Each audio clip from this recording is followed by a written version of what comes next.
அஸ்ஸலாமு அலைக்கும் வரஹ்மத்துல்லாஹி வபரகாத்துஹு. அல்ஹம்துலில்லாஹி ரப்பில் ஆலமீன் வல் ஆகிபத்து லில் முத்தகீன் வஸ்ஸலாத்து வஸ்ஸலாமு அலா நபீனா முஹம்மதின் வ ஆலிஹி வ அஸ்ஹாபிஹி அஜ்மஈன்.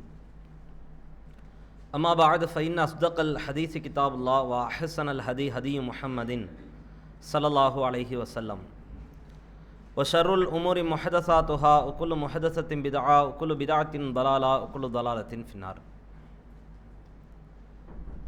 கண்ணியத்திற்குரிய எல்லாமல்ல அல்லாஹுவின் அடியார்களே, அல்லாஹுவின் அளப்பெரும் கிருபையால் புனிதம் நிறைந்த இஸ்லாம் என்கின்ற சங்கைக்குரிய மார்க்கத்திலே நாம் சங்கமித்திருக்கிறோம். இஸ்லாத்தை பொறுத்தவரைக்கும் எந்த ஒரு குழப்பமும் இல்லாத தெளிவுபடுத்தப்பட்ட மார்க்கம், கேள்விகளை வரவேற்கக்கூடிய மார்க்கம், சந்தேகங்களை தீர்த்து வைக்கிற மார்க்கம், பிரச்சனைகளுக்கு தீர்வு சொல்லுகிற மார்க்கம். இங்கே எங்கே முட்டி மோதினாலும் தீர்வுகளுக்கு பஞ்சமே இல்லை அப்படின்ற அளவிற்கு அல்லாஹ் ஒவ்வொரு பிரச்சனைகளுக்கும் தீர்வை தந்திருக்கிறான். ஒவ்வொரு சந்தேகத்திற்கும் அல்லாஹ் பதிலை வைத்திருக்கிறான். ஒவ்வொரு குழப்பத்திற்கும் அல்லாஹ் விளக்கத்தை தந்திருக்கிறான். ரசூலுல்லாஹி ஸல்லல்லாஹு அலைஹி வஸல்லம் அவர்கள் தன் சமுதாயத்திற்கு, தன் சஹாபாக்களுக்கு சொன்ன வார்த்தைகளில் ரொம்ப முக்கியமான வார்த்தை, உங்களை தெல்ல தெளிவான தெளிந்த நீரோடையை விட்டு விடுவதை போன்று உங்களை விட்டுவிட்டு செல்கிறேன். உங்களிடத்தில் குர்ஆனை தந்திருக்கிறேன், நபி மொழிகளை தந்திருக்கிறேன். இந்த இரண்டையும் நீங்கள் பற்றி பிடிக்கிற காலமெல்லாம் வழிகட்டு போக மாட்டீர்கள் என்றார்கள் ரசூலுல்லாஹ். இதற்கு தகுந்தாற்போல், இதற்கு உகந்தாற்போல் ரசூலுல்லாஹ் வார்த்தைகளை பதிவிட்டார்கள்.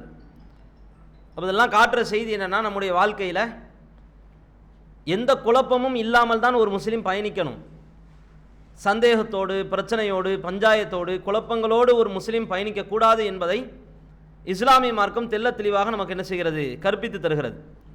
ஒரு முஸ்லீமாக இருந்தால் எந்த நேரத்திலையும் யார் எப்பேற்பட்ட கேள்விகளை எடுத்து முன்வைத்தாலும் அதற்கு பதில் சொல்லுகிற அளவிற்கு, விளக்கம் சொல்லுகிற அளவிற்கு, அதற்கு தீர்வு சொல்லுகிற அளவிற்கு அறிவை என்ன செஞ்சிடணும், மெருகேற்றி கொள்ளணும். 10 வயசில் எப்படி இருக்கிறோமோ அதே மாதிரி 50 வயசு வரைக்கும் இருக்கக்கூடாது. உலக விஷயத்தில் நம்ம அப்படி இருக்கிறது கிடையாது. 10 வயசில் தெரிஞ்சது 50 வயசு வரைக்கும் அப்படியேவா இருக்குது. காலம் செல்ல செல்ல புதுசு புதுசாக தெரிஞ்சுக்கிறோம். 100 வருஷத்துக்கு முன்னாடி இந்த ஃபோன், ஆண்ட்ராய்டு ஃபோன்லாம் இருக்காது. அன்றைய காலத்துலேயும் கல்வி இருந்துச்சு. இன்றைய முறை அளவில் அந்த கல்வி இல்லை. காலத்துக்கு தகுந்த மாதிரி மனுஷன் அப்டேட் ஆகிக்கிறான். உலக விஷயத்தில், பொருளாதாரத்தில், வசதி வாய்ப்புகளில் ஒரு அரசாங்கம் ஏதாவது நடவடிக்கை, ஒரு சட்டம், ஒரு மாற்று சட்டம், ஒரு தீர்வு அப்படின்னு சொன்னால் உலகத்துக்கு மனுஷன் என்ன செஞ்சுக்கிறான், மாறிக்கிறான், தன்னை தானே புதுப்பித்துக் கொள்கிறான். அப்போ உள்ள அப்டேட்டுக்கு தகுந்த மாதிரி மனிதனுடைய மனநிலையும் சிந்தனையும் அறிவும் அப்படி அகலமாக்கப்படுகிறது. பரந்த மனநிலை ஒரு மனுஷனுக்கு வருது. மார்க்கம்னா மட்டும் நமக்கு கசக்குது. மார்க்க விவகாரங்களாக 10 வயசில் எப்படி இருக்கிறோமோ அதே மாதிரி 50 வயசு வரைக்கும் இருக்கணும் அப்படின்ற மாதிரி ஒரு நிலை வருது. தெரியாததை தெரிஞ்சுக்கணுமே, புரியாததை புரிஞ்சுக்கணுமே, அறியாத சட்டங்களை அறிந்து கொள்ளணுமே, 4 பேருக்கு சொன்ன இடத்துல 40 பேருக்கு சொல்லக்கூடிய அளவுக்கு நம்ம அறிவாற்றலை பெருக்கிக் கொள்ளணுமே அப்படின்ற சிந்தனை இல்லை. அப்போ அடிப்படையிலே ஒரு முஸ்லீமுடைய பண்பு என்னன்னா, திருமறை குர்ஆனிலே அல்லாஹ் ரப்பல் ஆலமீன் நமக்கு சொல்லித் தருகிறான். மூமின்கள் ஒவ்வொன்றையும் சிந்தித்து பார்ப்பார்கள், ஒவ்வொரு விஷயத்தையும் ஆய்வு செய்வார்கள். அவர்கள் சும்மா எடுத்தோம் கவுத்தோன்னு சொல்லி விழமாட்டார்கள். குர்ஆனின் வசனங்களை கூட நீங்கள் அவர்களிடத்தில் ஓதி காட்டினால் சும்மா உம்யானா, குருட்டுத்தனமாக, செவிட்டுத்தனமாக அதிலே விழமாட்டார்கள். ஆய்வு செய்துதான் பின்பற்றுவார்கள். அப்படிலாம் அல்லாஹ் பேசுகிறான். முஸ்லீமினுடைய அடிப்படையான பண்பே கண்ணை மூடிட்டு பின்பற்றுறது கிடையாது. அதனால தான் குர்ஆனில் ஒரு வசனத்தை அல்லாஹ் பேசுகிறான், லா இக்ராஹ ஃபித்தீன், இந்த மார்க்கத்தில் எந்த நிர்பந்தமும் கிடையாது. கட்டாயப்படுத்திலாம் எதையுமே நீ ஃபாலோ பண்ணக்கூடாது. தொழுகிறோம் எதுக்காக, அல்லாஹ் சொல்லிட்டான், கட்டாயமாயிருச்சு, கடமையாயிருச்சு, ஏதாவது ஆயிரும் அப்படின்றதுக்காக கிடையாது. இப்படி ஒவ்வொன்றையும் திணிச்சு திணிச்சு நம்ம அமல் செஞ்சோன்னு வைங்களேன், அதுக்குண்டான நல்லமல்கள் என்ன செய்யாது, எழுதப்படாது. நற்காரியங்களாக அது பதிவேற்றம் செய்யப்படாது. நன்மைகள் நமக்கு கிடைக்காம போயிடும். அதனால தான் இஸ்லாத்தில் எந்த நிர்பந்தமும் இல்லை. கட்டாயப்படுத்தி அல்லாஹ் என்ன செய்ய மாட்டான், எதையும் திணிக்க மாட்டான். சிந்திச்சு பாரு, ஆய்வு செஞ்சு பாரு, யோசிச்சு பாரு, உனக்கு சரின்னு பட்டதுக்கு பிறகு பின்பற்று. இப்படி இஸ்லாமிய மார்க்கம் என்ன செய்கிறது, நமக்கு வழிமுறைகளை கற்றுத்தருது. அடிப்படையிலே ஒரு முஸ்லீமாக நாம் இருக்கிறோம்னா காலத்துக்கு தகுந்த மாதிரி அப்டேட் ஆகிக்கணும், அறிவை பெருக்கிக் கொள்ளணும், தெரியாதை தெரிந்து கொள்ளணும், சட்டத்திட்டங்களை படித்து உணர்ந்து கேட்டு அதை உள்வாங்கிக் கொள்ளணும். யார் எந்த நேரத்தில் எப்படிப்பட்ட கேள்விகளை எடுத்து முன்வைத்தாலும் அதற்கு பதில் சொல்லுகிற அளவிற்கு ஒரு தெம்பை, ஒரு வலுவை, ஒரு வைராக்கிய குணத்தை நாம் என்ன செய்யணும், மனசில் கொண்டிருக்கணும். ஏன்னா இஸ்லாம் எந்த காலத்திற்கும் கியாமத் நாள் வர வரைக்கும் எத்தனை கோடான கோடி மனிதர்கள் வந்தாலும் என்ன விமர்சனத்தை எடுத்து வச்சாலும் பதில் சொல்கிற மார்க்கம். மற்ற மதத்தை போன்று காதை மூடிக்கொண்டு போ, வேதத்தை படிக்கக்கூடாது, சிந்திக்கக்கூடாது என்று எல்லாத்தையுமே இழுத்து மூடிய மார்க்கம் அல்ல. குரானை ஆய்வு செய், ஹதீஸுகளை ஆய்வு செய், சிந்திச்சு பாரு, யோசிச்சு பாரு என்று எல்லா வாசலையும் திறந்து விட்ட மார்க்கம். அப்படிப்பட்ட மார்க்கத்தில் இருக்கிறோம். நம்ம உலகத்தில் எத்தனையோ கொள்கை கோட்பாடு இருக்குது, எல்லாமும் இதுவும் ஒன்றா? யோசிச்சு பாருங்கள். அல்லாஹ் ரப்புல் ஆலமீன் இஸ்லாத்துக்கென்று ஒரு தனித்துவத்தை, தனித்து நிற்கக்கூடிய ஒரு துணிச்சலை தந்திருக்கிறான்.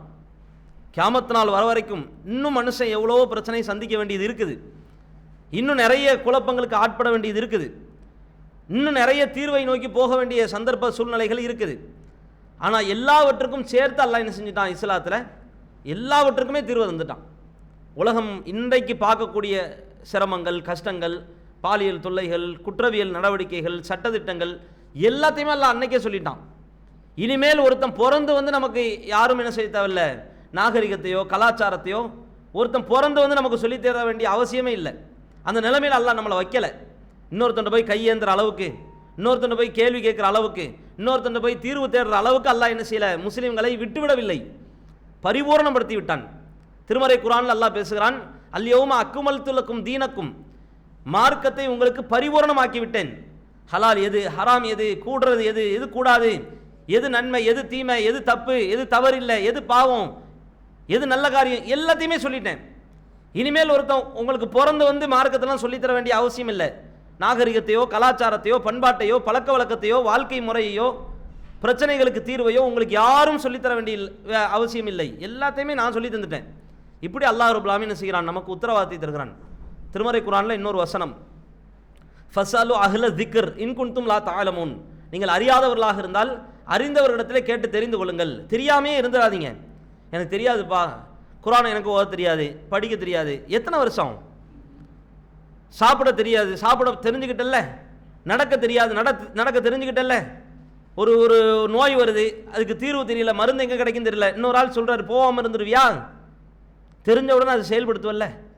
அப்போ உலகத்தில் ஒரு ஒரு நெருக்கடி என்றால் அதை நீ அப்பப்போ என்ன செஞ்சுக்கிற, அதை நோக்கி தீர்வை நோக்கி போகிற, பிரச்சனைக்கு முற்றுப்புள்ளியை பார்த்து எதிர்பார்த்து காத்திருக்கிற, அது கிடைச்ச உடனே அதை அனுபவிக்கிற, அதை தேடி ஓடக்கூடிய நிலையெல்லாம் உனக்கு இருக்குது.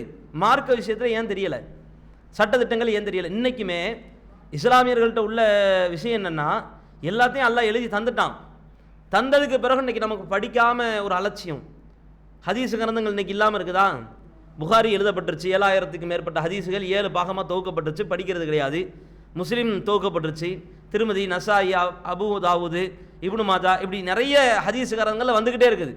எல்லாத்தையுமே படித்த ஆட்கள்லாம் இன்றைக்கி அதிகமாகலாம் இல்லை, படித்த ஆட்கள் அதிகமாகலாம் இல்லை. சரி, எல்லா சட்டத்திட்டமும் நமக்கு தெரிஞ்சிருச்சா? வாரிசு உரிமை சட்டம் நமக்கு தெரியுமா? தலாக்கு குலா, ஜீவனாம்சம் ஏதாவது தெரியுமா? அரசாங்கம் ஒரு திடீர்னு ஒரு பொது சிவில் சட்டம் போடுறான், அப்போ கொந்தளிக்கிறோம். நீ எப்பரா என் சட்டத்தில் கை வைப்ப, நீ எப்பரா எங்கள் சட்டத்தில் வந்து நீ மூக்க நுழைப்ப, நீ யார் முதல்ல, எங்களுக்கு பாடம் நடத்துக்கு நீ யார் அப்படின்னு சொல்லி கொந்தளிக்கிறோம். நமக்கு முதல்ல தெரியுதா? கத்துறது பெரிய விஷயம் அல்ல, கோரிக்கையை வைத்து போராடுறது பெரிய விஷயம் அல்ல. எல்லாராலையும் போராட முடியும். உலகத்தில் கால்நடைகளுக்கு கூட தான் கோபம் வருது, கொந்தளிக்குது, கத்துது. மனுஷனுக்கும் நமக்கும் அதுக்கு என்ன வித்தியாசம்? ஒரு முஸ்லீமுக்கும் மற்றவர்களுக்கும் என்ன வித்தியாசம்? அறிவால் எதிர்கொள்ளணும். ரசூல்லா அப்படித்தான் சஹாபாக்களை உருவாக்கிட்டு போனாங்க. அன்னை ஆயிஷா ரதியல்லாஹு அன்ஹா அறிவு கொழுந்தா இருந்தாங்க, அறிவு கொழுந்தா. பெரிய பெரிய முன்னாடி உள்ள சஹாபாக்கள், மூத்த சஹாபாக்கள் கேள்வி கேட்டால் கூட பதில் சொல்லுகிற துணிச்சல் அவர்கள்ட்ட இருந்துச்சு. ஏன்னா அறிவு இருந்துச்சு, அதை வச்சு பதில் சொன்னாங்க. பல பெரிய பெரிய சஹாபாக்கள், அபூபக்கர் ரதியல்லாஹு அவர்கள் உள்பட, உமர் ரதியல்லாஹு அவர்கள் உள்பட, உஸ்மான் ரதியல்லாஹு அவர்கள் உள்பட பல நேரங்களில் அன்னை ஆயிஷாவை நாடி தேடி வந்திருக்கிறாங்க. குற்றங்களுக்கு, பிரச்சனைகளுக்கு தீர்வை நோக்கி வந்திருக்கிறாங்க. ரசூல்லா என்ன சொன்னாங்க, இது சம்மந்தமாக என்ன பேசியிருக்கிறாங்க, இது சம்மந்தமாக என்ன சொல்லி தந்திருக்கிறாங்க. அன்னை ஆயிஷா எத்தனை வயசு இருக்கும் யோசிச்சு பாருங்க. ரசூல்லா மரணிக்கும் போதே அன்னை ஆயிஷாவுக்கு எத்தனை வயசு தெரியுமா? 18 வயசு தான் அன்னை ஆயிஷாவுக்கு. ரசூல்லா மரணிக்கும் பொழுது ரசூல்லாவுக்கு எத்தனை வயசு? எத்தனை வயசில் மூத்தானாங்க? 63 வயசில் மூத்தானாங்க. அன்னை ஆயிஷாவுக்கு 18 வயசு தான். 18 வயசில் ரசூலாவை பிரிந்த அன்னை ஆயிஷா எத்தனை வயசில் மௌத்தானாங்க தெரியுமா? எத்தனை வயசில் மௌத்தானாங்க? 23, 21, 21 மௌத்தாயிட்டாங்களா? 65, 67 வயசு வரைக்கும் வாழ்ந்ததாக செய்திகள் இருக்குது. 18 வயசுலேருந்து 67 வயசு வரைக்கும் ஆயிஷாவுக்கு என்னென்ன நெருக்கடி தெரியுமா? ஏனைய மனைவிமார்களுக்கும் அன்னை ஆயிஷாவுக்கும் வித்தியாசம், நிறைய விஷயத்தில் வித்தியாசம். ஒன்று ஒன்றா சொல்கிறேன் பாருங்கள். முதல் விஷயம், அந்த குடும்பத்துக்கு ஜக்காத்து ஹராம். அப்படின்னா 18 வயசுலேருந்து 67 வயசு வரைக்கும் யார் ஜக்காத்து கொடுத்தாலும் வாங்கக்கூடாது. இது ரசூலுல்லாஹ்வுடைய ஒட்டுமொத்த ஃபேமிலிக்கும் ஹராம். ஆயிஷாவுக்கு மட்டுமல்ல, எல்லா பெண்களுக்கும் தான், எல்லா மனைவிமார்களுக்கும் தான். ஏன் ஆயிஷாவை தனியே குறிப்பிட்டு சொல்கிறேன்னா, வாழ்நாள் அதிகமாக வாழ்ந்தவங்க. ரசூலுல்லாஹ் மௌத்தான பிறகு 65, 67 வயசு வரைக்கும்னா கடைசியாக மரணித்த மனைவி அன்னை ஆயிஷா தான். ரொம்ப காலம் வாழ வேண்டிய ஒரு சூழல். புள்ள இருந்துச்சா? ஆயிஷாவுக்கு புள்ள இல்லை. ரெண்டாவது நெருக்கடி. முதல் நெருக்கடி ஜக்காத்து ஹராமு. ரெண்டாவது நெருக்கடி குழந்தை கிடையாது, உழைச்சி கொட்டுறதுக்கு புள்ள இல்லை, கட்டின கணவன் மௌத்தாயிட்டாரு. மூணாவது பிரச்சனை என்ன பிரச்சனை தெரியுமா? தகப்பனாரும் இல்லை, அண்ணன் தம்பி கிடையாது. இவர்களை தூக்கி வளர்க்கிறதுக்கு, இவங்களுக்கு பொறுப்பாளராக இருக்கிறதுக்கு யாருமே கிடையாது. கணவன் மௌத்தாயிட்டாரு, குழந்தை இல்லை, சொத்து பத்து அவ்வளோவா சேர்த்து வைக்கல.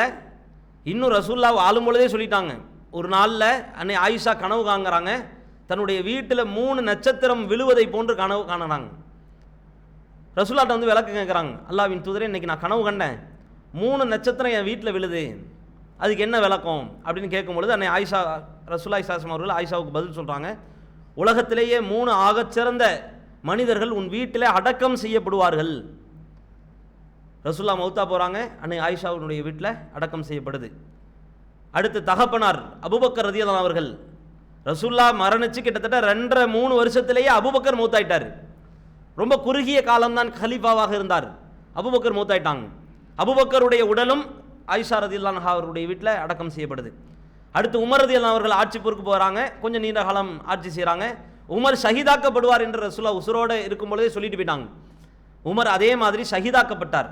தொழுகையில் தொழு வச்சுட்டு இருக்கும் பொழுதே ஒரு நயவஞ்சகனால் குத்தி கிழிக்கப்பட்டு, விஷம் தடவப்பட்ட கத்தியால் சொருகப்பட்டு, இரத்த வாரியாக நிறுத்தப்பட்டு, தொழுகையிலேயே அப்படியே மயங்கி மரணமாகிறார், ஷஹீதாக்கப்படுறார். உமர் ரலியல்லாஹு அவர்களுடைய சடலம் ஜனாசா அன்னை ஆயிஷாவுடைய வீட்டில் அடக்கம் செய்யப்படுது. அப்போ என்ன அர்த்தம்னா, ஆயிஷாவினுடைய வீடும் அவங்களுக்கு இல்லாமல் போச்சு. நெருக்கடி ஒன்று ஒன்றா பாருங்கள். கணவன் இல்லை, தகப்பனார் இல்லை, ஜக்காத்து ஹராம் ஆகி போச்சு, குழந்தை பாக்கியம் இல்லாமல் போச்சு. இத்தனை வருஷத்தை வாழணுமே எப்படி வாழ்ந்தாங்க? சுய சம்பாத்தியம். ஒரு பெண்ணு தான், ஒரு பெண்ணாக இருந்தாலும் கூட மிகப்பெரிய அளவுக்கு அல்லாஹ் நெருக்கடியை கொடுத்தான் அன்னை ஆயிஷாவுக்கு. உடல் உணர்வுகள் இருக்குது, மற்ற மனைவிமார்கள் மாதிரி கிடையாது. 18 வயசுலேருந்து 67 வயசு வரைக்கும் கிட்டத்தட்ட ஒரு 50 வருஷம் வரைக்கும் வச்சுக்கோங்களேன், உதாரணத்துக்கு சொல்கிறேன். உடல் தேவைகள் இருக்குது, எல்லாத்தையும் அல்லாஹ்வுக்காக. இன்னொரு கல்யாணம் பண்ணலாமா? கல்யாணம் பண்ணக்கூடாது. ரசூலுல்லாஹ்வுக்கு மனைவிமார்களாக ஆன பிறகு இன்னொரு கணவனை தேர்ந்தெடுக்கிறதுக்கு அனுமதி கிடையாது. ஏன்? முஸ்லீம்களுக்கு இவர்கள் தாய்மார்களாக ஆக்கப்படுறாங்க. நான் ஏன் இதை சொல்கிறேன்னா, அன்னை ஆயிஷா அறிவு கொழுந்தா இருந்தாங்க. ரசூலுல்லாஹ் மரணித்த பிறகு எல்லா பெருத்த சஹாபாக்கள், பெரிய பெரிய சஹாபாக்கள் தேடி வந்தது ஆயிஷாவுடைய வீட்டை தான். ரசூலுல்லாஹ் என்ன சொன்னாங்கன்னு தெரியல, இது சம்மந்தமா ரசூலுல்லாஹ் என்ன பேசுனாங்கன்னு தெரியல. பல விஷயங்களை மறந்தார்கள் சஹாபாக்கள், ஆயிஷா எடுத்து கொடுத்தாங்க. பல வசனங்களை சஹாபாக்கள் மறந்தார்கள், ஆயிஷா எடுத்து கொடுத்தாங்க. ஆயிஷா எல்லா இடத்திலையும் அறிவு சுடராக விளங்கினார்கள். இப்படி இருந்தாங்க. சமுதாயத்தை கல்வியால் மேம்படுத்தினாங்க அன்னை ஆயிஷா. ரசூலுல்லாஹ் அந்த பொறுப்பை, அந்த கதக்கச்சிதமாக நிலைநாட்டக்கூடிய அந்த தன்மையை, அந்த பொறுப்பை, அந்த உரிமையை ஆயிஷா ரலியல்லாஹு அன்ஹா அவர்கள் அதை செவ்வன நிறைவேற்றி காட்டினாங்க. இன்னைக்கு நம்மளால் இருக்க முடியுதா?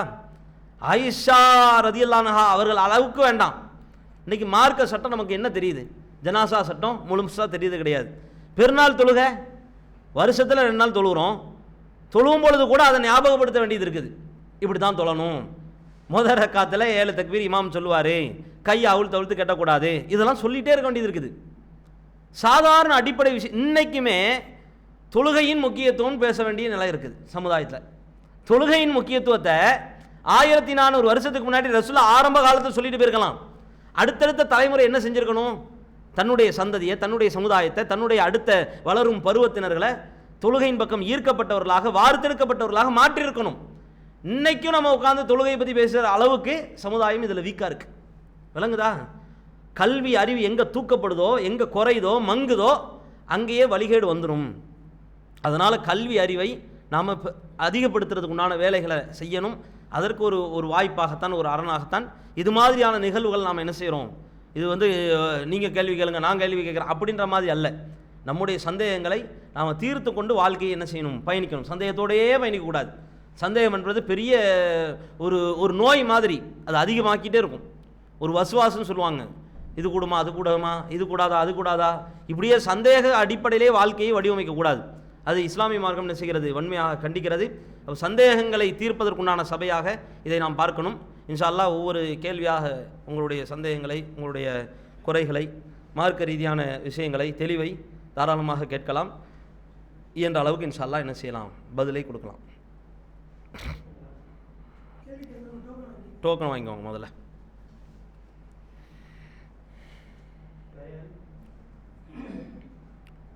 தண்ணி பாட்டில் இருக்கா? ஓகே.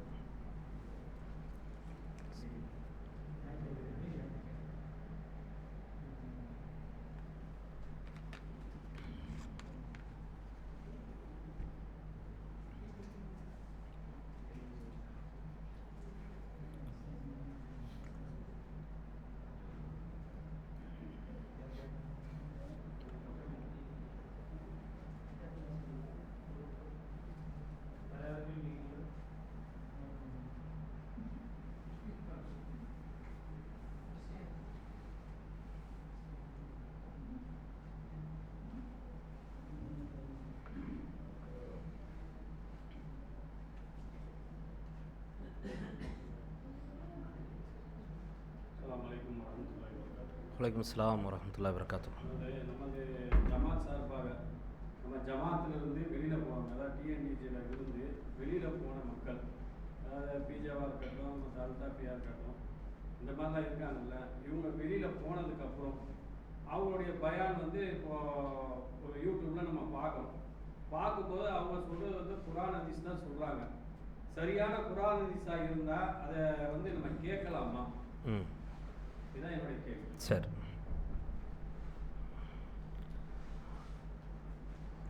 அதாவது இங்கேருந்து நீக்கப்பட்டவர்கள் அல்லது தௌஹீத் ஜமாத்தை விட்டு வேண்டாம் என்று விலகி போனவர்கள் இவங்களுடைய பயான்களை கேட்கலாமா அப்படின்ற மாதிரி சகோதரர் கேள்வி கேட்குறாங்க.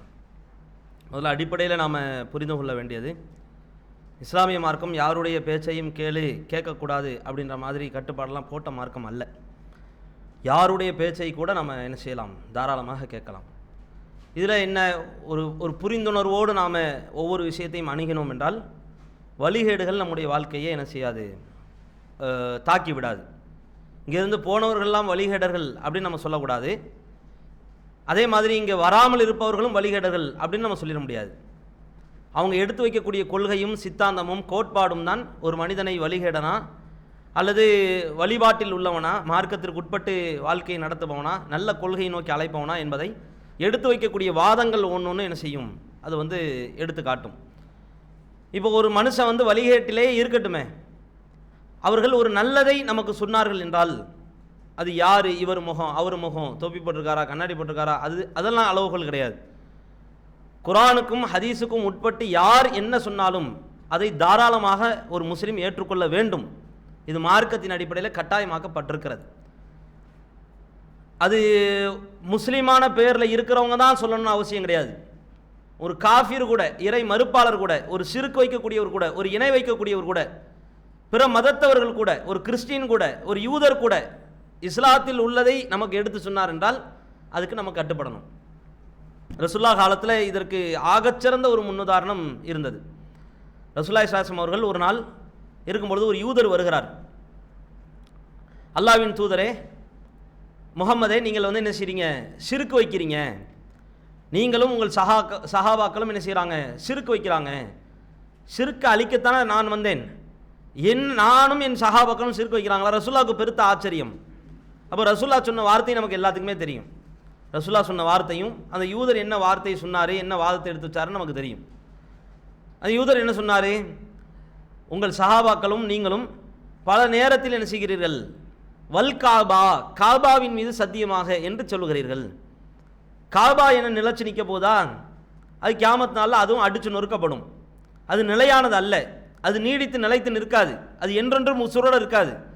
அப்போ காபா மீது சத்தியம் எப்படி செய்ய முடியும்? காபா மீது சத்தியம் செய்கிறதே ஷிர்க் தானே என்று அந்த யூதர் சொல்லுகிறார். அப்போ அல்லாஹ்வின் தூதர் ஸல்லல்லாஹு அலைஹி வஸல்லம் அவர்கள் சஹாபாக்களுக்கு திருத்தி கொடுக்குறாங்க. இனிமேல் யாரும் என்ன செய்யக்கூடாது, வல் காபான்னு சொல்லக்கூடாது, காபாவின் மீது சத்தியம் என்று சொல்லக்கூடாது. சொன்னது யூதர் தான், சுட்டி காட்டியது யூதர் தான்.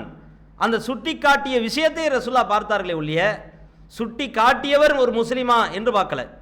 சுட்டி காட்டியவர் ஒரு ஏகத்துவாதியா, தௌஹீத்வாதியா, மார்க்கத்தை சொல்றவரா, இஸ்லாத்தில் இருக்கிறவரா, இஸ்லாமிய பெயரை சூட்டி இருக்கிறவரா, தொப்பி போட்டிருக்கிறாரா, இதெல்லாம் பார்க்கல ரசூலுல்லாஹ்.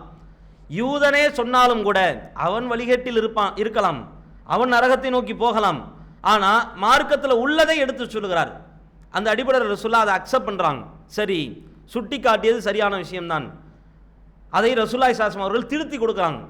சஹாபாக்களுக்கு திருத்தி கொடுத்தார்கள். வல் காபான்னு சொல்லக்கூடாது, இனிமேல் சொல்வதாக இருந்தால் ஒரு ரப்பில் காபா, காபாவின் இறைவன் மீது சத்தியமாக என்று சொல்லுங்கள்.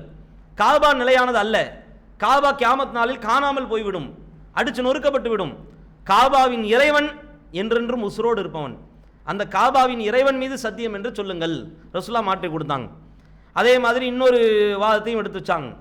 என்ன வாதத்தை எடுத்து வச்சாங்கன்னா, என்ன செய்கிறாங்க நபியே, அதாவது முகம்மதே, அல்லாஹ் நாடி நீங்களும் நாடுகிறீர்கள் என்று ரெண்டையுமே முஸ்லீம்கள் என்ன செய்கிறாங்க, இப்படி பேசுகிறாங்க. அல்லாஹ் நாடிய பிறகு நீங்கள் நாடினீர்கள், அல்லாஹ் நாடுறது நீங்கள் நாடுறது ஒன்றா? முகம்மது நபி அவங்க ஒரு மனுஷன், அல்லாஹ் நாடுவதும் தூதராக இருக்கக்கூடிய நீங்கள் நாடுவதும் எப்படி ஒன்றாகும்? முஸ்லீம்கள் இப்படி வார்த்தையை பயன்படுத்துகிறாங்களே, சில விஷயங்களை நீங்கள் பேசும்பொழுது, சில விஷயத்தை அவங்க சொல்லும் பொழுது என்ன சொல்கிறாங்கன்னா, அல்லாஹ் நாடி முகமது நாடி நாங்கள் செஞ்சோம் இப்படின்ற மாதிரி சொல்கிறாங்களாம். அந்த யூதர் சுட்டி காட்டுகிறார், அது எப்படி அல்லாஹ் நாடுறதும் நீங்கள் நாடுறது ஒன்றாகும்? அல்லாஹ் நாடுறது அப்பழுக்கற்ற நாட்டம், அது வந்து மாற்றம் இல்லாத நாட்டம், அது என்றென்றும் நீடிச்சு நிலைத்து நிற்கக்கூடிய மாற்றம். அப்போ அல்லாஹ் நாடுறது வேற, நீங்கள் நாடுறது வேற. இதை சஹாபாக்களுக்கு நீங்கள் செய்யுங்க, சொல்லி கொடுங்கன்ற மாதிரி யூதர் சொல்லிட்டு போகிறாங்க. அதையும் ரசூலுல்லாஹி ஸல்லல்லாஹு அலைஹி வஸல்லம் அவர்கள் ஏற்றுக்கொண்டாங்க. இந்த இடத்துல பார்க்க வேண்டிய விஷயம் என்னென்னா, ஒரு முஸ்லீம் தான் நமக்கு மார்க்கத்தை சொல்லித்தரணும் அப்படின்னு கிடையாது. ஒரு சுப்பையா கூட சொல்லித்தரலாம், ஒரு ஒரு ஒரு ஏதோ சாமின்னு பேர் வச்சவர் கூட என்ன செய்யலாம், முனுசாமி, குப்புசாமி இப்படின்னு பேர் வச்சவர் கூட இஸ்லாத்தில் உள்ளதை சொல்லித்தரலாம். யார் சொன்னார் என்பதை பார்ப்பதை தாண்டி என்ன சொன்னார் என்பதை இஸ்லாமிய மார்க்கம் பார்க்க சொல்லுது. யார் வேண்டுமானாலும் சொல்லலாம், என்ன வேண்டுமானாலும் சொல்லலாம். இஸ்லாத்தில் இருப்பவர் ஒரு தௌஹீத்வாதியாக இருந்து ஏன் நான் ஒரு வழிகேட்டை சொன்னால் ஏற்றுக்கொள்ளக்கூடாது? ஒரு முனுசாமி, ஒரு குப்புசாமி தௌஹீதில் உள்ளதை சொன்னார் என்றால் ஏற்றுக்கொள்ளணும். அந்த நேரத்தில் உட்காந்து என்ன செய்யக்கூடாது, இவர் காஃபிர், இவர் சொல்லி நம்ம ஏற்றுக்கணுமா, இவர் தௌஹீத் தானே, இவர் தௌஹீதை பேசுகிறது தானே, இவர் சொன்னால் கரெக்டாக தான் இருக்கும், இதுதான் வழிகேடு. ஏன் தௌஹீதில் உள்ளவன் ஒரு வழிகேட்டை சொல்லித்தர மாட்டானா? ஒரு காஃபிராக இருக்கிறவன் ஒரு வழிபாட்டை சொல்லித்தர மாட்டானா? இப்படி பார்க்கணும். சொன்ன கூற்றை ஆய்வு செய்யணுமே ஒழிய சொன்னவரை ஆய்வு செய்யக்கூடாது. இது ஒரு கோணம். இப்போ இங்கிருந்து விடுவிக்கப்பட்டவர்கள், இங்கிருந்து வேண்டாம் என்று தூக்கப்பட்டவர்கள் நிர்வாக அடிப்படையில் இவர்களை நீக்கியிருக்கிறோமே ஒழிய தனிப்பட்ட வகையிலே அல்ல. யார் மீதும் குரோதமோ, கோபமோ, ஆத்திரமோ, வெறுப்புணர்வோ, பகையுணர்ச்சியோ கூடாது. எல்லோருமே சக முஸ்லீம் தானே. ஆனால் வழிகேட்டை யார் சொன்னாலும் என்ன செய்யணும், அதை எதிர்த்து நிற்கணும். அதுதான் ஒரு முஸ்லீமுடைய பண்பாக இருக்கும். அது ஒரு காஃபிர் சொன்னாலும் சரி, ஒரு யூதர் சொன்னாலும் சரி, ஒரு ஜோசியர் சொன்னாலும் சரி, ஒரு இந்து சொன்னாலும் சரி, யார் சொன்னாலும் சரி, ஒரு முஸ்லீம் சொன்னாலும் சரி. ஒரு தௌஹீத்வாதியே இங்கிருந்து விலகி போனதுக்கு பிறகு ஒரு வழிகேட்டை சொல்கிறார் அப்படின்னா அதை எதிர்த்து தான் நிற்கணும். அதையும் இஸ்லாமிய மார்க்கம் என்ன செய்கிறது, யார் சொன்னார் என்பதை விட என்ன சொன்னார் என்று பாரு. சொன்ன கூற்று சரியாக இருந்தால் எடுத்து பின்பற்றிக்க, சொன்ன கூற்று மார்க்கத்துக்கு ஆப்போசிட்டாக இருக்குதா அதை எதிர்த்து நில்லு. ஏற்றுக்கொள்ளாது வேற, எதிர்த்து நிற்கணும் ஒரு முஸ்லீம். அதையும் இஸ்லாமிய மார்க்கம் என்ன செய்கிறது, வழிகாட்டுகிறது. இப்போ சகோதரர் என்ன கேட்டாங்க அப்படின்னா, போனவங்களுடைய பயானை கேட்கலாமா கேட்கக்கூடாதா? வழிகேடுகளும் வரலாம், வழிகட்ட விஷயத்தையும் ஆதரிக்கலாம். ஏன்னா பல பேர் இங்கிருந்து போன பிறகு தங்களுடைய நிலைப்பாடுகளை மாற்றிக்கொள்கிறார்கள், தங்களுடைய கோட்பாடுகளை மாற்றிக்கொள்கிறார்கள், தங்களுடைய கொள்கைகளை மாற்றிக்கொள்கிறார்கள், தங்களுடைய சிந்தனைகளை மாற்றிக்கொள்கிறார்கள், தங்களுடைய ஃபத்வாக்களை மாற்றிக்கொள்கிறார்கள், தங்களுடைய ஒட்டுமொத்த வாழ்க்கையின் பிம்பத்தையுமே மாற்றிக்கொள்கிறார்கள். சரியும் வரலாம், தவறும் வரலாம். சரியும் வந்திருக்கிறது, தவறும் வந்திருக்கிறது. கண்ணுக்கு முன்னாடி நாம் பார்த்துருக்கிறோம் பல விஷயத்தை. அதனால் கேட்கக்கூடாது என்பது இஸ்லாத்தின் நிலைப்பாடு அல்ல. கேளுங்கள், தாராளமாக கேளுங்க. அதுக்குண்டான ஆய்வு செய்யக்கூடிய அறிவாற்றல் நமக்கு இருக்கணும். இவர் சொல்கிறது சரியா தப்பான்ற அந்த கண்ணோட்டத்தோடு பார்த்தோம்னா பிரச்சனை இல்லை. இங்கே அந்த பார்வை கிடையாது. இங்கே பெருவாரியான பார்வை எப்படி இருக்குன்னா, இவர் சொன்னால் கரெக்டாக இருக்கும், தொப்பி போட்டிருக்காருல, தாலி வளர்த்துருக்கிறாருல, வெள்ளை சட்டை போட்டிருக்கிறாருல, வெள்ளை கையில் கட்டியிருக்கிறாருல, இதுதான் அளவுகோலாக இருக்குது. இந்த பார்வை என்ன ஆயிரும்னா, இவர் சொன்னால் கரெக்டாக தான் இருக்கும் அப்படின்னு கண்மூடித்தனமாக பின்பற்றக்கூடிய ஒரு கொள்கையின் பக்கம் போயிடும். அந்த அறியாமையை நாம் விளக்கணும்னா இந்த பார்வை, இந்த கண்ணோட்டத்தை நாம் விரிவுபடுத்தி கொள்ளணும். சரி தவறு என்று அதை ஆய்வு செய்யக்கூடிய அந்த கண்ணோட்டம் அதிகமாகிடுச்சுன்னா யார் சொன்னார் என்பதை நம்ம பார்க்கவே மாட்டோம், என்ன சொன்னார்னு சொல்லி தான் பார்ப்போம். அந்த சிந்தனையோடு பார்த்தா பிரச்சனை இல்லை. அந்த சிந்தனை இல்லாமல் இவர் சொன்னால் கரெக்டாக தான் இருக்குன்னு சொல்லி நம்ம போனோம்னா அது யார் பக்கம் போனாலும் சரி அது தப்பு தான். அது அரசியல்வாதியாக இருக்கலாம், ஜமாத்தின் தலைவராக இருக்கலாம், இயக்கத்தின் தலைவராக இருக்கலாம், நடுநிலை வேஷம் போடக்கூடிய மக்களாக கூட இருக்கலாம், அவங்க உடம்புல ஜிப்பாக இருக்கலாம், தலையில் தொப்பி இருக்கலாம், கண்ணில் சுருமா இருக்கலாம், கண்ணாடி இருக்கலாம், தாடி இருக்கலாம், வெள்ளை கைலி கூட இருக்கலாம், யாராக வேணாலும் இருக்கலாம். பார்க்குற பார்வை, கேட்குற கண்ணோட்டம், பிரித்து பார்க்குற அந்த உணர்வோடு நம்ம பார்த்தோம்னா பிரச்சனை வராது. அந்த சிந்தனையோடு என்ன செய்யணும், அணுகி கொள்ளணும். தாராளமாக கேளுங்கள், பிரச்சனை இல்லை. ஆனால் வழிகேடுகள் வராமல் நம்மை நாமே தற்காத்து கொள்ளணும். இதுதான் இந்த சகோதரர்கிட்ட கேள்விக்கு பதில்.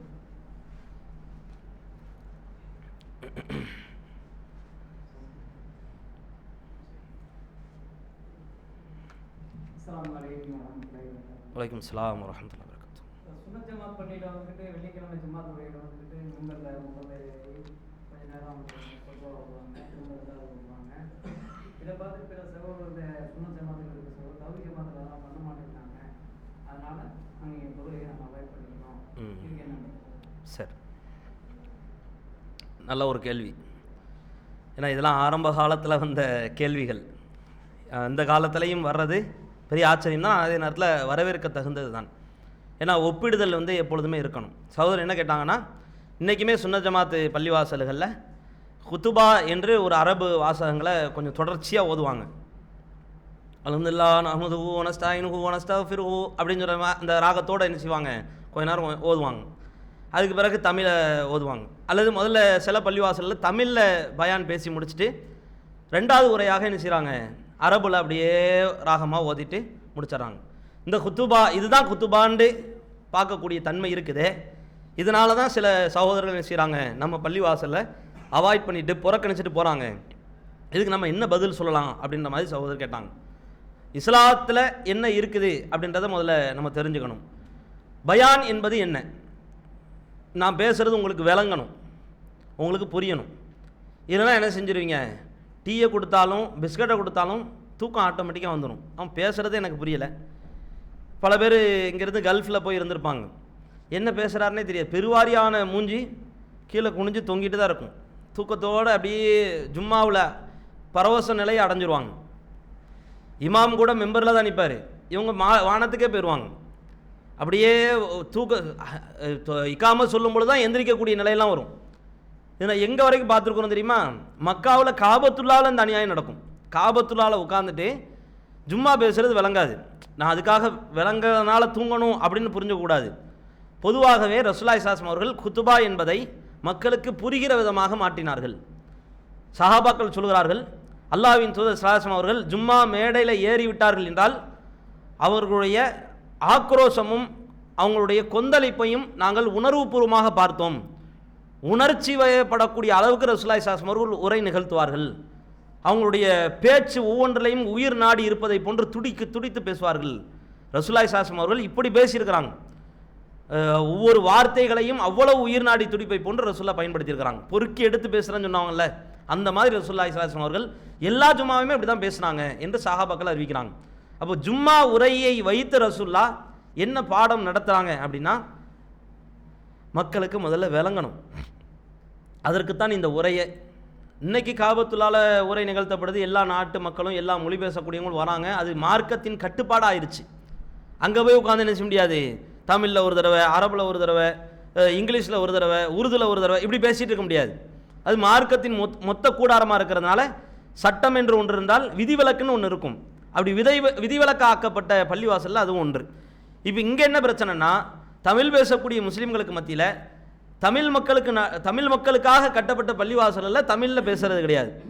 தமிழில் கொஞ்சம் பேசுவாங்க, ஏதாவது புராணத்தை பழைய பல்லவியை எடுத்து பாடிட்டு, அந்த இமாம் எப்படி வாழ்ந்தார் தெரியுமா, இந்த இமாம் எப்படி இருந்தார் தெரியுமா, அவர் எப்படி ஒழு செஞ்சார் தெரியுமா, ஒரு ஒழுவை வைத்து 40 நாள் தொழுதார் தெரியுமா, இப்படின்ற மாதிரிலாம் கப்சாக்களையும் கட்டுக்கதைகளையும் அவிழ்த்து விடக்கூடிய நிலை நிறைய மக்கள்கிட்ட இருக்குது, இன்னைக்கு வரைக்குமே இருக்குது.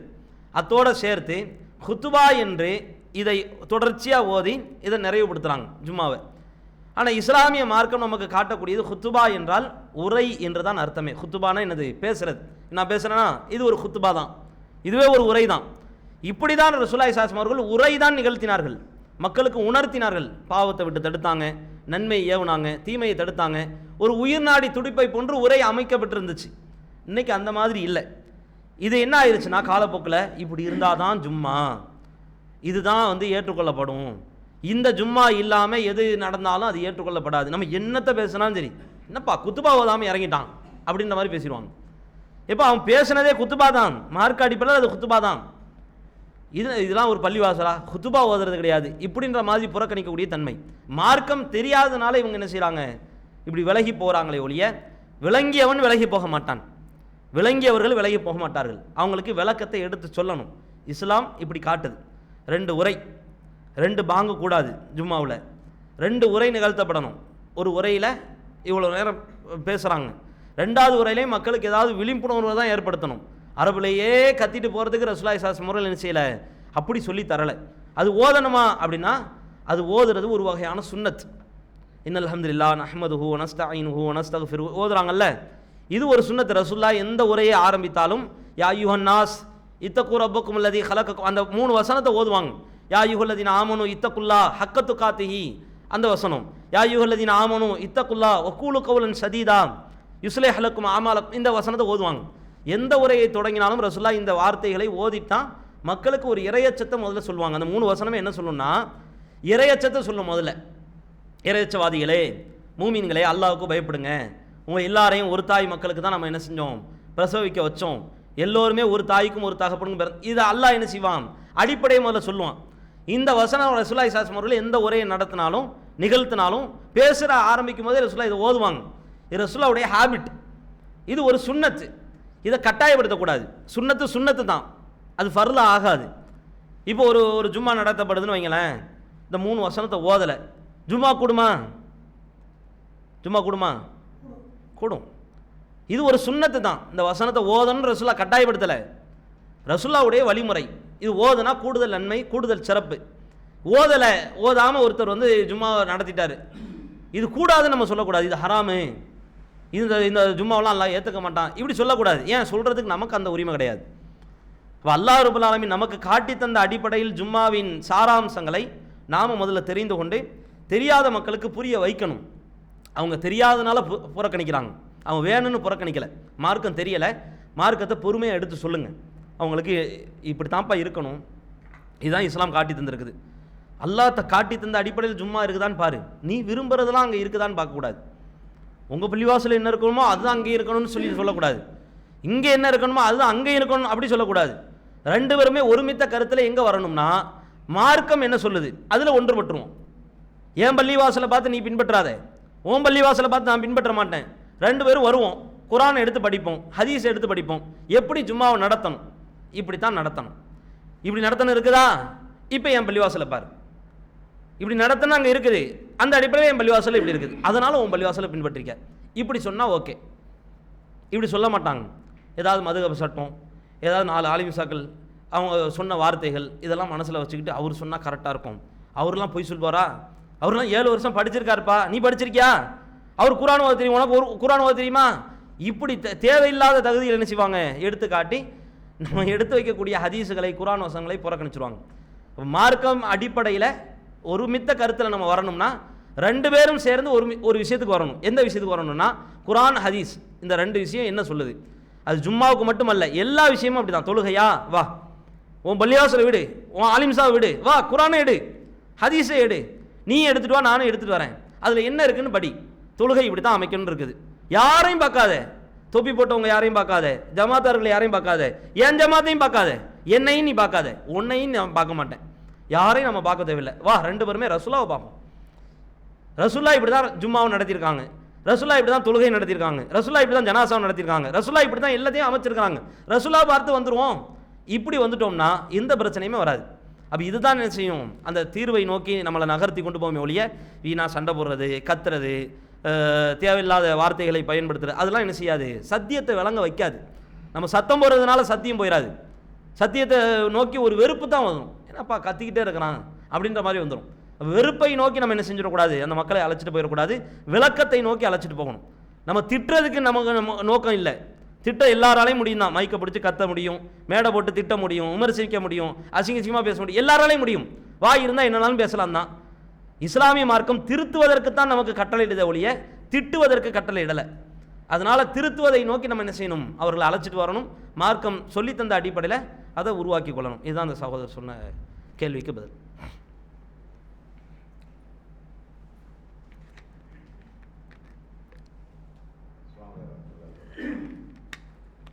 இஸ்லாம் வரகாத்து.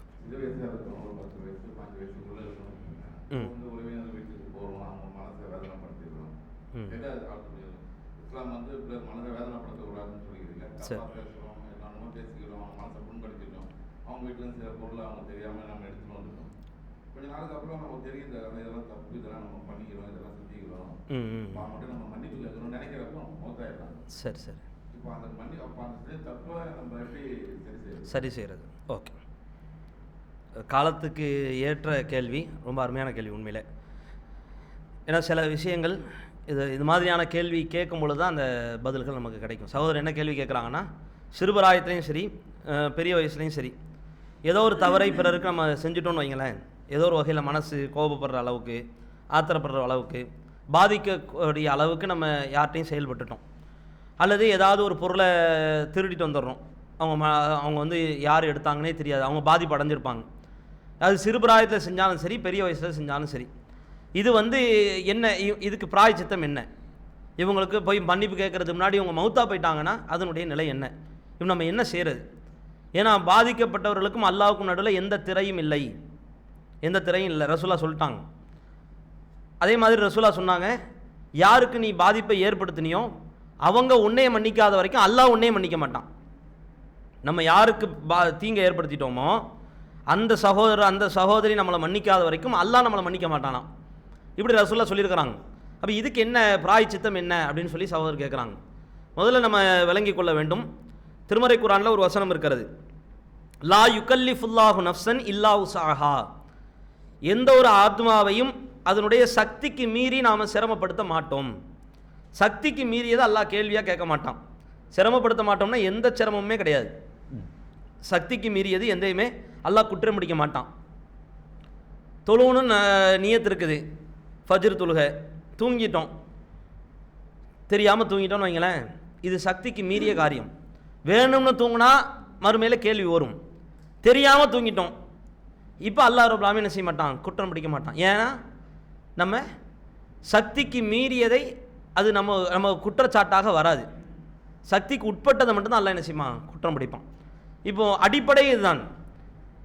இப்போ அல்லாஹ் ரப்பல் ஆலமீன் நமக்கு காட்டி தந்த அடிப்படையில் யாருக்கும் தீமை செய்யக்கூடாது, யார் மனசும் கோபிக்கிற அளவுக்கு நடக்கக்கூடாது, யாருடைய உள்ளமும் வருத்தப்படுற அளவுக்கு நம்ம நடந்துடக்கூடாது, யாரையும் மானபங்கப்படுத்திடக்கூடாது, யாரையும் குறை சொல்லிடக்கூடாது, யாரையும் புறம்பேசிடக்கூடாது, யாரையும் அவதூறு சொல்லிடக்கூடாது, யாருடைய பொருளையும் திருடக்கூடாது, எந்த வகையிலையும் பிற மக்களுடைய உயிருக்கும் உடைமைக்கும் மானத்திற்கும் பாதுகாப்பைத்தான் ஏற்படுத்தணுமே ஒழிய பாதிப்பை ஏற்படுத்திடக்கூடாது. இது இஸ்லாம் அடிப்படையில் நமக்கு சொல்லி தந்துருச்சு. இது எல்லாருமே வழங்கிட்டோமா? எல்லாருமே வழங்கிட்டோம். இப்போ ஒரு வேளை குறை சொல்லிட்டோம், புறம் பேசிட்டோம், மானபங்கப்படுத்திட்டோம், உடைமைகளை அபகரிச்சிட்டோம், திருடிட்டோம், ஏதோ ஒரு பாதிப்பை ஏற்படுத்தினோம் அப்படின்னா முதல்ல அவங்க உசுரோடு இருந்தாங்கன்னா அந்த ஈகோவெல்லாம் கலட்டி தூர வீசி விட்டு உடனடியாக போய் மன்னிப்பு கேட்டாகணும். ரசூலுல்லாஹி ஸல்லல்லாஹு அலைஹி வஸல்லம் அவர்கள் சஹாபாக்களுக்கு நடுவில் இந்த ஆணி விதையை விதைத்தார்கள். சஹாபாக்கள் பல நேரங்களில் உடனே மன்னிப்பு கேட்டிருக்கிறாங்க. பல நேரங்களில் மிக குறிப்பாக அன்னை ஆயிஷாவை பற்றி சொன்னேன்ல, அன்னை ஆயிஷா ரதியல்லாஹு அன்ஹா அவர்களுடைய விஷயத்தில் மிகப்பெரிய அளவிற்கு அவதூறு பரப்பப்பட்ட பொழுது மதினா முழுக்க பல சஹாபாக்கள் இதில் விழுந்துட்டாங்க. பல சஹாபிய பெண்மணிகள் இதில் விழுந்துட்டாங்க. பலவிதமான பாதிப்பு. அன்னை ஆயிஷாவினுடைய உள்ளம், நான் ஏற்கனவே சொல்லியிருக்கிறேன், ஆயிஷா ரதியல்லாஹு அன்ஹா அவர்களுடைய வயசு ரொம்ப கம்மி, பக்குவம் ரொம்ப கம்மி, வாழ்ந்து அனுபவித்தவங்க கிடையாது. என்னதான் இருந்தாலும் அந்த சிறுபிள்ளைத்தனம் இருக்க தானே செய்யும். பல நேரங்களில் ரசூலுல்லாஹி ஸல்லல்லாஹு அலைஹி வஸல்லம் அவர்கள் ஆயிஷா ரதியல்லாஹு அன்ஹா அவங்களுடைய செயல்பாடெல்லாம் ஹதீஸில் படிக்கும் பொழுது ஆயிஷா அறிவு கொழுந்தாக தான் இருந்தாங்க, அறிவு சுடராக இருந்தாங்க. ஆனாலும் ஏதாவது ஒரு விளையாட்டு பொம்மைகளை வச்சு விளையாடி இருக்கிறாங்க. இப்படிலாம் செய்திகள் இருக்குது, ஹதீஸுகள் இருக்குது. ரசூலுல்லாஹ்வே பார்த்துருக்குறாங்க. குதிரைகளுக்கு ரெக்கை இருக்கிற மாதிரி ஒரு பொம்மையை வச்சு விளையாடி இருக்கிறாங்க. மாவு குழைத்து வைப்பார்களாம், ரொட்டி சுடுறதுக்காகவோ எதுக்கோ மாவை குழைச்சிட்டு அதே விளையாட்டு போக்கில் அங்கேயே தூங்கியிருக்கிறாங்க. ஆடு மாவை சாப்பிட்ருக்குது. இதெல்லாம் அந்த அவதூறு சம்பவத்திலே வரும். ஒரு அபலை பெண்மணி, ஒரு சிறுபிள்ளை பெண்மணி, ஒரு சிறுபிராயத்து பெண்மணி, அவங்க பெரிய அளவுக்கு மெச்சூரிட்டிலாம் கிடையாது அவங்கள்ட்ட. ஆனால் அறிவாக இருந்தாங்க, அறிவு கொழுந்தாக இருந்தாங்க, பல விஷயங்களுக்கு தீர்வு சொன்னாங்க, எல்லாமே இருந்துச்சு. ரெக்கார்டிங் அவ்வளோ பெரிய ஒரு மனசில் ஒரு ஹிஃபுல் செய்யக்கூடிய அந்த தன்மை அவங்கள்ட்ட அதிகமாக இருந்துச்சு. இருந்தாலும் பாதிப்பு என்பது அதிகமாக இருந்துச்சு. ரசூலுல்லாஹ்வே ஒரு நேரத்தில் ஆயிஷாட்ட ஏதாவது ஒரு வேளை பாவம் பண்ணியிருந்தேன்னா அல்லாஹ்ட்ட மன்னிப்பு கேட்டுறேன் அப்படின்னு சொல்லிட்டாங்க. அப்போ அவங்களுக்கு எப்படி இருக்கும்? ஊரே பேசட்டுமே, என் கணவன் நீங்கள் பேசலாமா, ஒரு இறை தூதர் நீங்கள் பேசலாமா, ஊரே சந்தேகப்படட்டும், யாருனாலும் அவதூறு சொல்லட்டும், நீங்கள் எப்படி என்னைய சந்தேகப்படலாம்? சில நாட்கள் ரசூலுல்லாஹ் பொறுமையாக இருந்தாங்க அந்த அவதூறு விஷயத்தில். இந்த இடத்துல நம்ம பார்க்க வேண்டிய விஷயம் என்னென்னா, பாதிப்பு என்பது ஏதோ ஏற்பட்டுருச்சு. இப்போ அதுக்கு பிறகு நடந்த விஷயங்கள்லாம் நமக்கு காட்டக்கூடிய செய்தி, உசுரோடு இருக்கும் பொழுதே பல பேர் மன்னிப்பு கேட்டார்கள். சில பேருக்கு குற்றவியல் தண்டனைகள் நிலைநாட்டப்பட்டுச்சு. 80 கசையடி, அதாவது கற்பொழுக்கம் உள்ள ஒரு பெண்ணின் மீது அவதூறு சுமத்தப்பட்டால், ஆதாரம் இல்லாமல் அநியாயமாக அபாண்டத்தை பலியாக சுமத்தினால், யார் சுமத்தினாங்களோ அவங்களுக்கு 80 கசையடி கொடுக்கணும். பல சஹாபாக்களுக்கு இந்த 80 கசையடி கொடுக்கப்பட்டுச்சு. சில சஹாபிய பெண்மணிகளுக்கு இந்த 80 கசையடி கொடுக்கப்பட்டுச்சு. அப்படி தான் அந்த செய்திகளில் வருது. இப்போ ஒரு வேளை நம்ம யாருக்கு பாதிப்பை ஏற்படுத்தினோமோ அவங்க இறந்து போயிட்டாங்கன்னு வைங்களேன், இது சம்பந்தமாக அல்லாஹ்விட்ட தான் நம்ம முறையிட முடியும். சாகிற வரைக்கும் இதுக்காக நம்ம பிராயச்சித்தம் தேடிக்கிட்டே இருக்கணும். ஏன்னா சம்மந்தப்பட்டவங்க உசுரோட இல்லை. இவங்க மறுமையில் மன்னிப்பாங்களா தெரியலை, மன்னிக்கிறதுக்கு அதிகமான வாய்ப்புகள் இல்லை. அல்லாஹ் குர்ஆனிலே சொல்லுகிறான், யௌம யஃபிருல் மர்உ மின் அஹி வ உம்மிஹி வ அபி வ ஸாஹிபதிஹி வ பனி லிகுல்லி இம்ரிஇம் மின்ஹும் யௌம இதின் ஷஅனு யுக்னி. அந்த நாளிலே ஒவ்வொரு மனிதனும் தன்னுடைய தாயை பார்த்து ஓடுவான், தன்னுடைய தகப்பனை பார்த்து ஓடுவான், தன்னுடைய பிள்ளையை பார்த்து ஓடுவான், தன்னுடைய மனைவியை பார்த்து, தன்னுடைய சகோதரியை பார்த்து, உலகத்தில் உள்ள அத்தனை பேரையும் பார்த்து ஓடுவான். யாரும் என் பக்கம் வராதீர்கள், என்னை நெருங்காதீர்கள், யாரும் எனக்கு தேவையில்லை என்று வீசிவிட்டு போவான். இப்படி போகக்கூடிய மனிதன் உலகத்தில் உனக்கு ஒரு பாதிப்பு வந்துச்சு, அதுக்காக நன்மையை அல்லாஹ் தரப்போகிறான் அப்படின்னா விடுவானா? இல்லைப்பா, என் பொண்டாட்டி தானே, அவங்கள நான் மன்னிச்சிட்டேன் அப்படின்னு விட மாட்டான். என் கணவர் தானே அப்படின்னு சொல்லி மனைவியும் விட மாட்டான். என் புள்ளப்பா, என் புள்ள, நான் பெத்தெடுத்த புள்ள, விட்டுருங்க அப்படின்னு சொல்ல மாட்டான் மனுஷன்.